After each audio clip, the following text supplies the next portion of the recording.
તમામ વિદ્યાર્થી મિત્રો કેમ છો? મજામાં ને?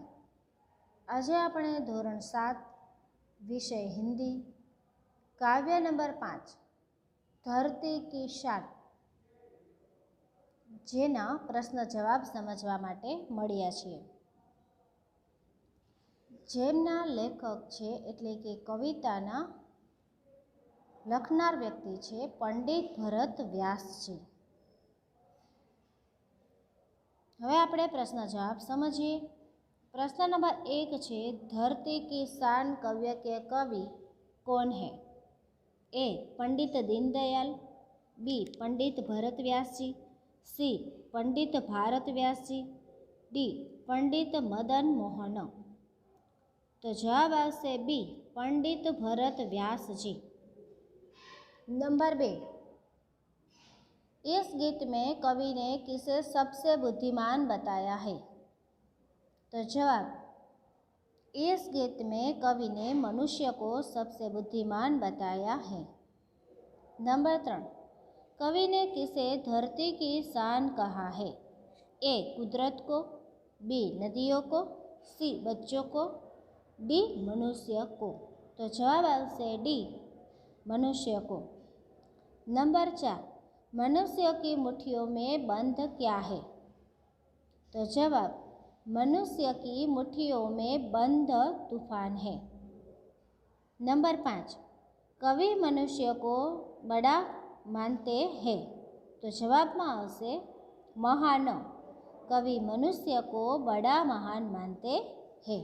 प्रश्न नंबर 6 मनुष्य क्या क्या कर सकता है?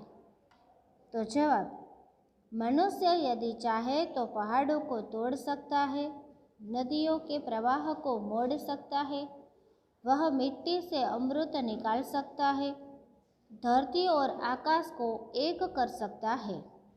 इस तरह वह असंभव लगने वाले काम भी कर सकता है. आ जवाबनी अंदर कहेवामां आव्युं छे के माणस जे धारे ते करी शके छे. कोईपण कार्य अशक्य नथी के जे नहीं थई शके. दरेक कार्य शक्य छे. प्रश्न 7 मनुष्य चाहे तो नदियों के खाली जगह को भी मोड़ दे. तो जवाब में आवशे मुख. मनुष्य चाहे तो नदियों के मुख को भी मोड़ दे. प्रश्न 8 मनुष्य अंबर को किसके साथ जोड़ सकता है?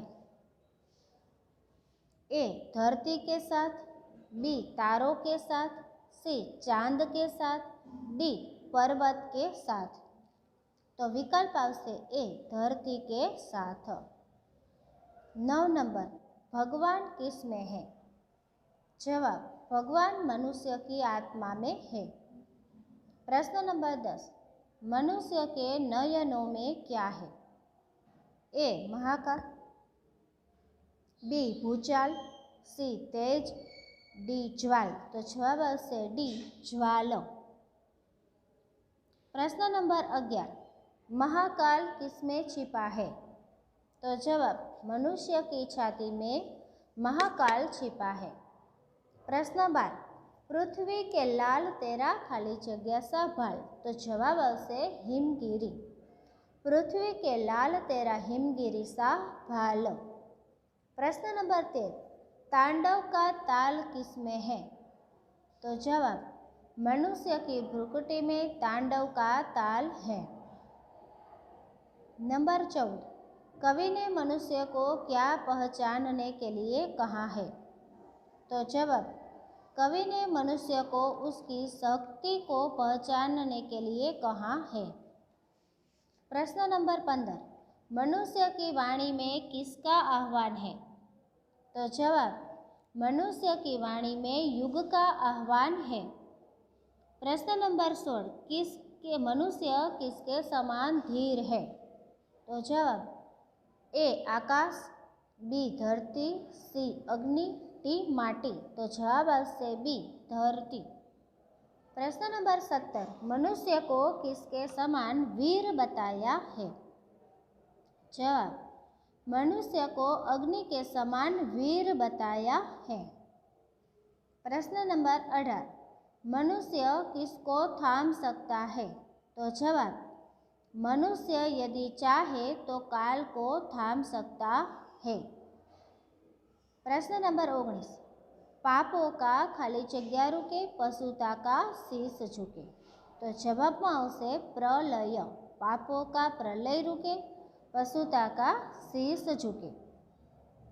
प्रश्न नंबर 20, मनुष्य किसके समान गतिमान है?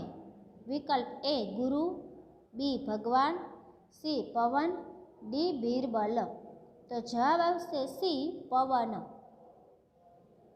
प्रश्न 21, मनुष्य की उड़ान किससे ऊंची है? तो जवाब, मनुष्य की उड़ान नभ से भी ऊंची है। प्रश्न नंबर 22, मनुष्य के प्राण अमर क्यों है? तो जवाब, मनुष्य के प्राण अमर है क्योंकि उसे अमरता का वरदान मिला है। उसकी आत्मा में स्वयं परमात्मा बैठा हुआ है। प्रश्न नंबर 23, मनुष्य युग का आह्वान कैसे कर सकता है? तो जवाब, मनुष्य की वाणी में बहुत शक्ति है। उसके बल पर वह लोगों को प्रभावित कर उनके विचार बदल सकता है। वह लोगों को उनकी ताकत का एहसास करा सकता है। इस प्रकार मनुष्य अपनी वाणी के प्रभाव से युग का आह्वान कर सकता है।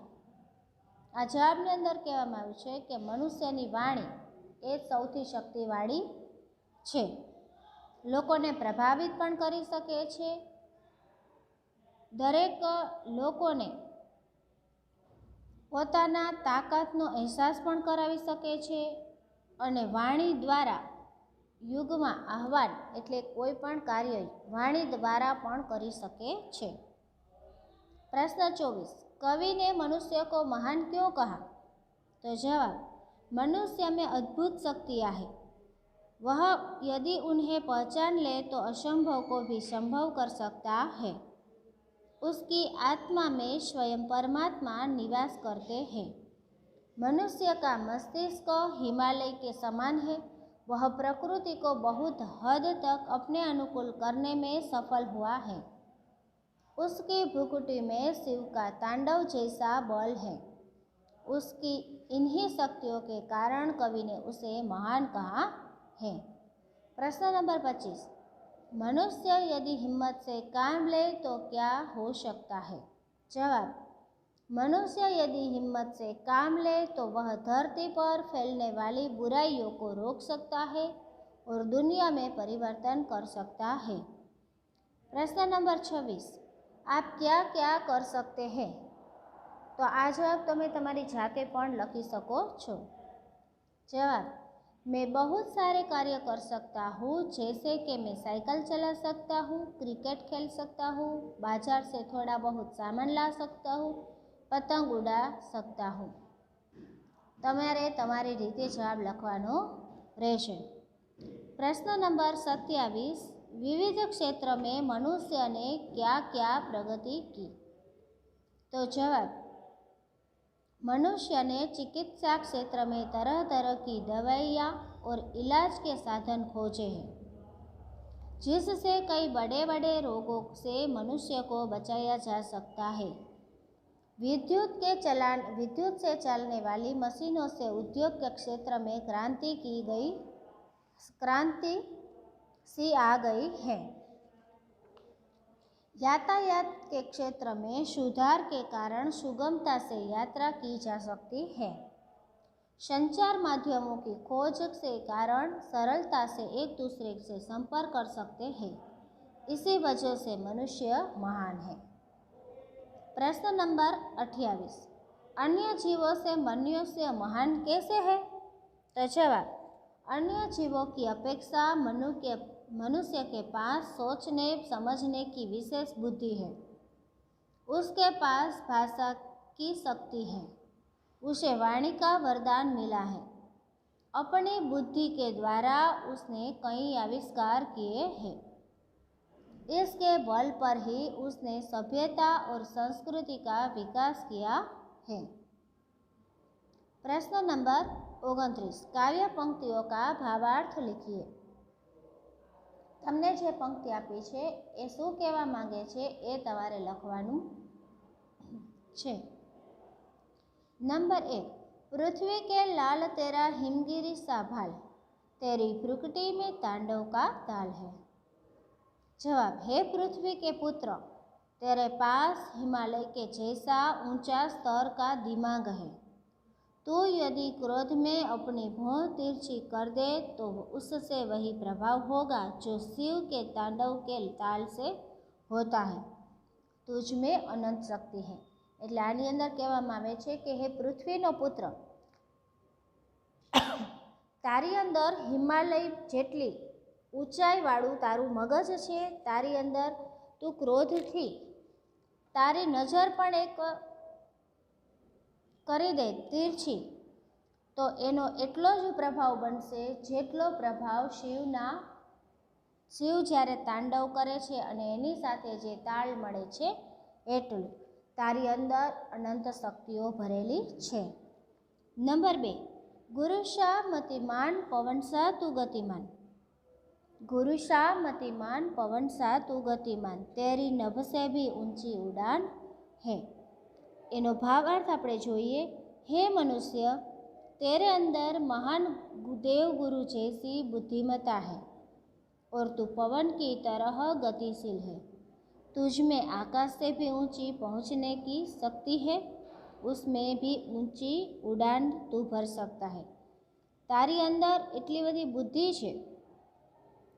બુદ્ધિ જેવી રીતે પવન એક ક્ષણમાં ક્યાંયથી ક્યાંય પહોંચી જાય છે એટલી તારી બુદ્ધિથી તું કાર્ય કરી અને તું આગળ વધી શકે છે। તારી અંદર આકાશથી પણ ઊંચે પહોંચવાની શક્તિ છે। उससे भी ऊंचान तू भर सकता है। तू કેટલી ઊંચાણ એટલે સારી રીતે જીવન જીવી શકે એ તારામાં શક્તિ છે। प्रश्न नंबर 3 निम्नलिखित प्रश्नों के सही विकल्प के सामने खड़ा कीजिए। मनुष्य चाहे तो काल को भी थाम ले, तो साचू। थाम ले छे एनी अंदर साचू, रोक ले एमां कांई करवानुं नथी। જેમ આપણે વિકલ્પ ABCD ટીક કરતા હતા એમ માત્ર અહીંયા જે સાચો જવાબ હોય એની અંદર રાઈટની નિશાની એટલે કે ખરાની નિશાની કરવાની રહેશે। नंबर 2 मनुष्य चाहे तो धरती को तो फोड़ दे, युग का आह्वान दे અને अंबर से जोड़ दे तो आवशे अंबर से जोड़ दे। नंबर 3 मनुष्य चाहे तो माटी से तो मुख को भी मोड़ दे, अमृत निचोड़ दे, दुनिया बदल दे तो जवाब आवशे अमृत निचोड़ दे। प्रश्न नंबर 31 उचित जोड़ मिलाइए एटले साचा जोड़का लखो। पहलू छे मनुष्य की आत्मा में तो जवाब आवशे सी स्वयं भगवान है। नंबर 2 मनुष्य के नयनों में ज्वाल है। नंबर 3 मनुष्य की भ्रुकुटी में F तांडव का ताल है। नंबर 4 मनुष्य की वाणी में तो A युग का आह्वान है। नंबर 5 मनुष्य की छाती में तो आवशे जवाब B महाकाल है। प्रश्न नंबर 32 जोइए। निम्नलिखित शब्द का शुद्ध उच्चारण कीजिए और शब्दकोश में से अनेक उनके अर्थ ढूंढकर बताइए। हुष्ट पुष्ट तगड़ा। नंबर 2 संवाद तो बातचीत। नंबर 3 शीघ्र जल्दी। नंबर 4 जौहर तो पराक्रम। नंबर 5 अजनबी अनजान। नंबर 6 वेदांत तो ब्रह्म विद्या। नंबर 7 मुकंदर तो नसीब। नंबर 8 शागिर्द शिष्य। नंबर 9 वृत्ति मनोस्थिति। नंबर 10 स्पष्ट तो साफ साफ। प्रश्न नंबर 31 नीचे दिए गए शब्दों के विरुद्धार्थी शब्द देकर वाक्य में प्रयोग कीजिए। विरुद्धार्थी शब्द एटले जे अर्थ छे एनो अलग ज अर्थ करवो। धरती तो आकाश। वाक्य लखीशु पक्षी आकाश में उड़ रहे हैं। हवे नंबर 1 अमृत तो विष। वाक्य लखीशु मीराबाई ने विष पान किया था। नंबर 2 वरदान तो अभिशाप। ऋषि मुनि क्रोधित होकर दानवों को अभिशाप देते हैं। नंबर 3 ऊंचा तो नीचा। चोरी पकड़ी जाने पर चोर का सिर नीचा हो गया। नंबर 4 पाप पुण्य। जरूरतमंद लोगों की मदद करना एक पुण्य का कार्य है। नंबर 5 जीवन तो मृत्यु। भारतीय सैनिक मृत्यु से नहीं डरते। प्रश्न नंबर 34 लखो। समानार्थी शब्द लिखिए। शान तो गौरव। समानार्थी सरखा अर्थवाળા शब्द। नंबर 2 धरती तो वसुधा। नंबर 3 मुख प्रवाह। नंबर 4 अंबर तो गगन। नंबर 5 ज्वाल तो अग्नि। नंबर 6 भूचाल तो भूकंप। नंबर 7 भाल तो कपाल। नंबर 8 भ्रुकुटी तो भौह। प्रश्न नंबर 35 शब्दकोश को शब्दकोश के क्रम में लिखिए। तूफान वरदान सीख शक्ति आईना झंकार। तो जवाब लखीए आईना शक्ति झंकार तूफान वरदान अने शीश। प्रश्न नंबर 36 प्रदूषण विषय पर अपनी नोटबुक में निबंध लिखिए। आ तमारे नोटबुकनी अंदर निबंध लखी राखवानो छे।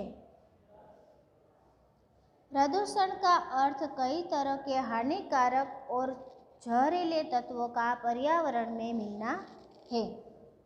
प्रदूषण पृथ्वी पर रहने वाले जीवों के सामान्य जीवन को प्रभावित करता है और प्राकृतिक जीवन को बिगाड़ देता है। दरेक प्रश्नना जवाब तमारे जोईने ज लखवाना छे एटले कोईपण प्रकारनी मिस्टेक थाय नहीं। जेने लखवानी सौथी वधारे आळस आवे छे ए साव शांतिथी प्रश्नना जवाब लखजो अने अक्षर सारा करजो अने साचुं लखवानुं छे। पैराग्राफ करीने प्रदूषण के कई प्रकार है जिसमें ध्वनि प्रदूषण, वायु प्रदूषण, भूमि प्रदूषण और जल प्रदूषण आदि। वाहनों की बढ़ती संख्या, जहरीले गैसों के उत्सर्जन, कारखानों से निकलने वाले धुएं आदि के कारण हमारे ग्रह पर वायु प्रदूषण दिन प्रतिदिन बढ़ता ही जा रहा है। अहींया तमने पूछे जहरीले गैसों के उत्सर्जन। उत्सर्जन एटले निकलવું। इससे वायु प्रदूषण के कारण जिस हवा में हम सांस लेते हैं उसके द्वारा हमें कई तरह की फेफड़े की बीमारियां हो जाती है। फेफड़े एटले हाड़का श्वासनी बीमारी। पछी पैराग्राफ करीने इस तरह से भूमि और जल प्रदूषण पानी तथा भूमि में कई तरह के कीटाणु, जीवाणु और हानिकारक रसायन आदि मिलने के कारण उत्पन्न होता है। पीने के पानी में भी कई तरह के कीटनाशक, फंगस एटले फूग और थोरियम आदि मिलने के कारण जल प्रदूषण जैसी समस्या उत्पन्न होती है। पैराग्राफ करीने प्रदूषण की समस्या को रोकने के लिए सरकार को कई तरह के उपाय को अपनाने की आवश्यकता है। इसके लिए वाहनों के उपयोग कम करने के साथ पानी की बचत करनी होगी तथा जैविक खेती को बढ़ावा देना होगा। प्रदूषण केवी रीते थाय छे अने एने रोकवाना उपायो केवी रीते छे ए आ निबंधमां आपेलुं छे अने आपणे आनाथी पण सारी रीते लखी शकीए छीए। प्रश्न नंबर 37 छे काव्य पंक्तियां पूर्ण कीजिए। आ काव्य तमारे पंक्ति जाते पूर्ण करवानी रहेशे। काव्य मुखपट करवानुं भूलवानुं नथी। प्रश्न नंबर 38 आपी छे कि रूपरेखा के आधार पर कहानी अपनी नोटबुक में लिखिए। निबंध अने वार्ता बंने तमारे तमारी नोटबुक में लखवाना रहेशे। एक चरवाहा पॉइंट आपेला छे। जंगल में बकरिया चराने जाना। एक बकरी का दूर चले जाना, भेड़िया का आना, बकरी को खाने की इच्छा, बकरी को गाना गाने की इच्छा, मैं करना, आवाज़ सुनकर चरवाहे का लाठी लेकर आना, भेड़िया का जाना, बकरी की जान बचाना। सीख। कहानी को उचित शीर्षक दीजिए। वार्ताનું નામ, શીખ અને ઉચિત શીર્ષક, આ ત્રણ વસ્તુ આપણે વાર્તાની અંદર લખવામાં ભૂલવાનું નથી। एक बकरी की चालाकी। एक चरवाहा था, वह हर रोज बकरियां चराने के लिए जंगल में जाता था। एक दिन एक बकरी घास चरते चरते दूर निकल गई। उसने किसी के गुर्राने की आवाज़ सुनी। उसने देखा तो सामने एक भेड़िया खड़ा था। भेड़िए को बड़ी भूख लगी थी। उसने बकरी को खाने की इच्छा बताई। बकरी पहले तो बहुत घबरा गई, फिर उसने हिम्मत से काम लिया। बकरी ने कहा कि आप मुझे भले ही खा जाए, परंतु पहले आप मेरा एक गाना सुन लीजिए। भेड़िया गाना सुनने के लिए राजी हुआ। बकरी जोर जोर से मैं करने लगी। उसकी आवाज़ सुनकर उसका मालिक चरवाहा लाठी लेकर वहाँ पहुँचा। उसे देखकर भेड़िया वहाँ से भाग गया और बकरी की जान बच गई। सीख। मुसीबत में बुद्धिमानी से काम लेना चाहिए। बकरी ने खावानुं कहे छे, पण बकरी तो कहे छे कि मारे गीत गावुं छे, अने गीत गाय त्यारे लोको एनो अवाज सांभळे अने आवे, तो एनो मालिक एनो अवाज सांभळी अने आवी गयो अने बकरी बेन बची गया। तो हमेशा मुसीबत एटले मुश्केलीना समयमां बुद्धिथी काम लेवुं जोईए। तो विद्यार्थी मित्रों, अहींया आपणे प्रश्न नंबर 1 થી 38 समझ्या छे। तमारे लखी अने मुखपाठ करवाना रहेशे। अहींया जे प्रश्न तमने नोटबुकमां लखवाना कीधा छे ए 100% नोटबुकमां लखी राखवा। Thank you.